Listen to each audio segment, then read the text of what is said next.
And back here to the Benin Network Center, I will just take you straight to our segment here.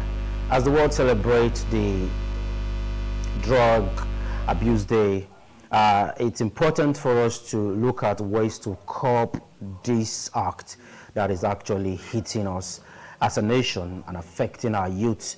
And to join us discuss this segment, we have Benjamin Mayor Oyamande. Is a grassroots politician currently based in Germany. He will be joining us via Zoom or via phone call, as it were. And here in the studio, we have with us Dr. Kenua Obasaki, a global analyst. Thank you so much for joining us on the show. Thank you. Thank you. Okay, let's just quickly start with you, Dr. Kenua. Drug abuse is something that is affecting us as a nation. This addictive use of drugs, how can we curb it among the youth? Oh, yeah. Drug abuse is, thank you for inviting me. Thank you so much. Okay, drug abuse, you know, it did not just start just one day. It's something that is gradual. Before kids become involved in drug, you have to look at the background, the economy of the society, and all whatnot. I have been dealing with kids, you know, right from time when I was in the U.S. or when in the U.S. when I was teaching Sunday schools, I actually developed a game which is say no to drug. Wow. Yes, it's about to even get into the market. They've already developed the electronic version. It will be on Apple, and then once the Apple is done, then they put it on Android. But when I developed it, I made about 5,000 copies. So how can we now help youth to come Yes, out? that's what I'm saying. We use it to teach the kids. You see, when the kids, when they are very, very young, I think it's the Bible, book of Proverbs, says, teach the kids the way he should go, and he will never depart from when they are old. You know? So, and that is very true. Even with me, when I was growing up, you know, we used to have what they call welfare. I think that was on Area Street, you know, and they used to inculcate it in us. And in fact, the Edo book by Guavon, early in the morning we chant all those sanera, then we also will go to another one where a thief, you know, was being taken to jail. Those things, you know, they are in the minds of kids, and it really straightens their paths. By the time they become old, they are used to it. I think that's what psychology, Sigmund Freud said. All the formative years, up to 12 years, anything you're going to come in life, you know, you develop it within the 12 years. After 12 years, it's too late. Okay, let's come now to Benjamin Mayor, who is standing by from the other side in Germany to join us on this discussion. You have worked with youths over time. From your experience as a grassroots politician and someone who has been with the youth for a while now, what do you think could be the cause of this drug abuse? Good morning, my dear brother. I want to say thank you for inviting me to your program. Thank you for coming. It's a very good topic, and as we are seeing this season of marking world organized day against drug abuses and illicit trafficking. Our attention in Nigeria is once again drawn towards the insidious and unrelenting issues of drug abuse among other youth populations. Like I said last week, I said this growing epidemic which erodes the very fabric of our society necessitates urgent and consistent efforts for its eradication. And the way drug abuse is prevailing and the illicit trafficking in Nigeria is posing a direct threat to the development and the prosperity of our dear nation, Nigeria. That being said, it is an issue that transcends geographical boundaries, socioeconomic status, and cultural division, which is impacting communities, families, and individuals alike. our youths, the cornerstone of Nigerian future, are unfortunately the most affected by this menace that is currently ravaging the entire nation. Drug abuse in Nigeria, or rather drug market in Nigeria, is becoming a very lucrative business for the people who are into it. So if you want to prevent this, and a way to prevent it, we have so many things that we can use to curb this menace. So what, we would like you to take us through some of these means to curb it, but I would like to pause you for a while. Let's come back to the studio now. You take us through the process to curb it. Is that okay? All right, now let's come to you now. How does it affect us as a nation? Oh, How does it affect us? It affects us. I mean, those are the future of the nation. The youth, they are the future of the nation. Look at this brochure. We in the U.S., we formed a group. You know, we've been sponsoring this soccer program. We try to bring. Well, I would like us to keep this aside, as we are not projecting anything done by individuals. Okay, let's speak to the issues. But what we are trying to say is that you have to engage the youths. You have to engage them. They said the idle mind is the devil's workshop. Absolutely. Why are the kids, you know, all of a sudden they get into drug, cultism, and all those? Those are the ills the societies must deal with. But there is a reason those bad behaviors are coming up, because the kids, they are not being engaged. We all school here, you know. We have all this athletic program and all whatnot, you know. The kids, they are engaged right from childhood till when they are old enough to live by themselves. If you did address those, why? I mean, just it's like mercy after death. You are trying to cure. The English language says prevention is better than cure. Absolutely. So that's what is also going on in the U.S. They have special program to engage the youth. In spite of that, you still find this drug problem there. So it's like my colleague said, you know, it's a global problem, but it's how you approach, you know, how you try to do things to cushion, you know, the deleterious effect of drug is what we should be discussing. All right, now I would like Benjamin to take us through now. Walk us through how we can come over this menace that is affecting us as a nation.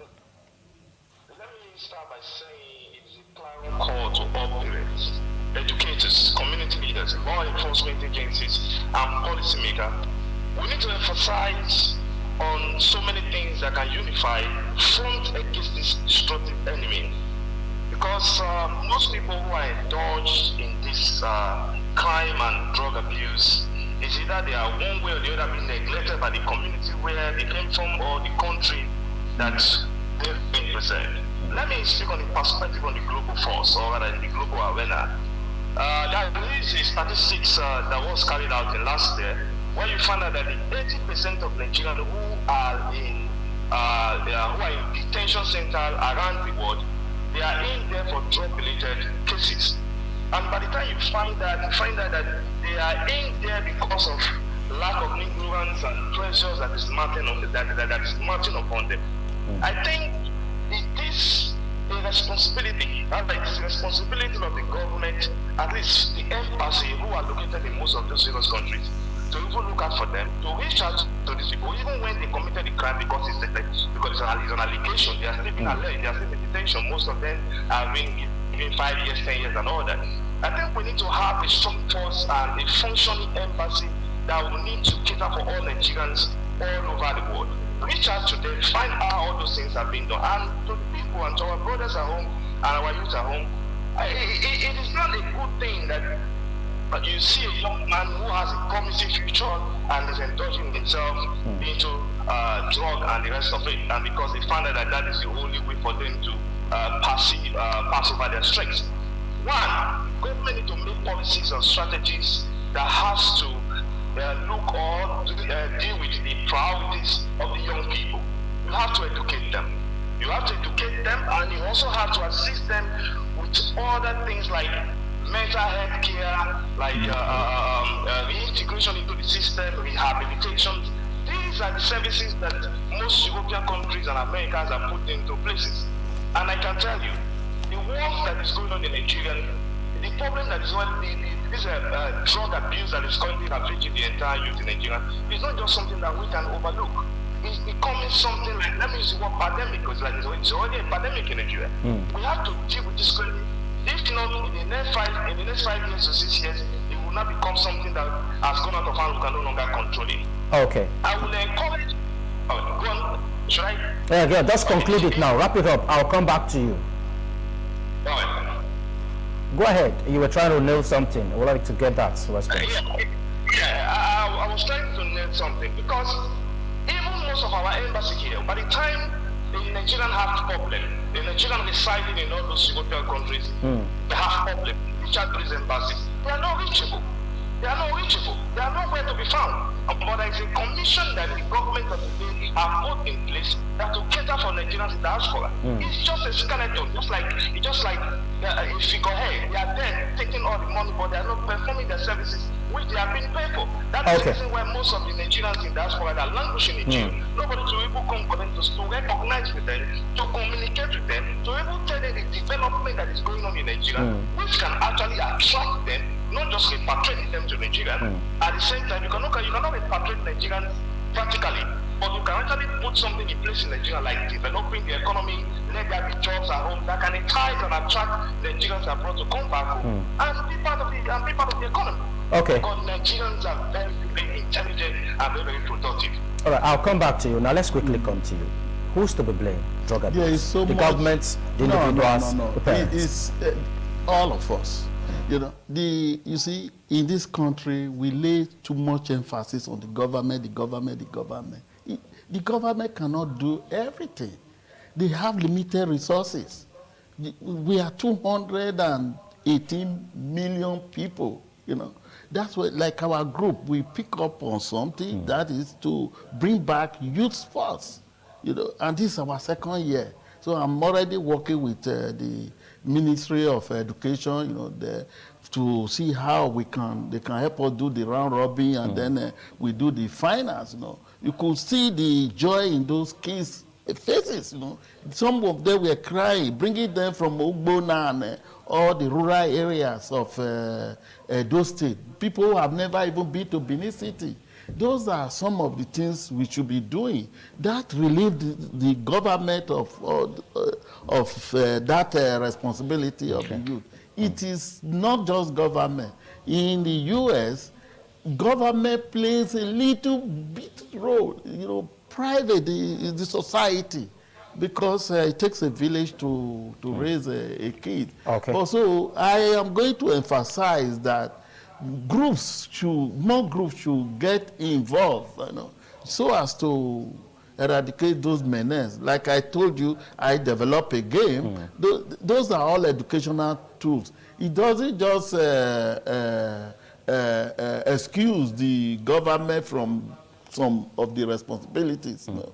But my appeal is to the public at large. Okay, thank you, Dr. Obaseki. Let's quickly come to Benjamin Mayo now as we begin to wrap up. This will be your final take on the show. How do we now deal with godfatherism that is affecting us? Because when someone is affected, before you know, one godfather from nowhere will just speak to those in authority and the person will be let off the hook. That is, in a way, affecting us too. How do we address this issue? It is very easy. Let me quickly, just give me some seconds. Let me address my learning colleague over there. Quick. You cannot just take the blame off the government. The government are directly involved. You cannot use America and other European countries to compel the Nigerian government. The Americans and the European government, they are investing on the people, especially the youth, right from the childhood. They are investing on them. There are education, there are services that is being put in place to checkmate every activities of every young person out there. They have been invested, much have been invested on them to know what is right and what is wrong. And there is a job for them to do, even when they are young. So you cannot just take burden out of the government. The government of Nigeria have been doing it. So they have been doing it. All right, now quickly speak to the issue of godfatherism quickly. Yes, the godfatherism they have, and that's what is making the young people to indulge in all those crimes and the rest of it. Because they always come back to say, okay, this is my person, this is not my person. And whenever these young people have issues, they have a godfather to run into. That is where we have the 3C. If a godfather who is a person who wants to play, they actually have a character, actually have the competence and the capacity, they will say, okay, this is not ethical. This is not ethical. Anybody that commits offense should be able to go for it. Okay. People are taking offense and punishment like another thing. Let me not go to this place. People are taking punishment as another thing. Well, the network is breaking from that end. Our service providers, we are not getting a clear signal right now, and of course we need to wrap up right now. Thanks so much, Dr. Obaseki, for coming. Thank you. And thank you so much, Benjamin Oyamade, for taking time to join us all the way from Germany.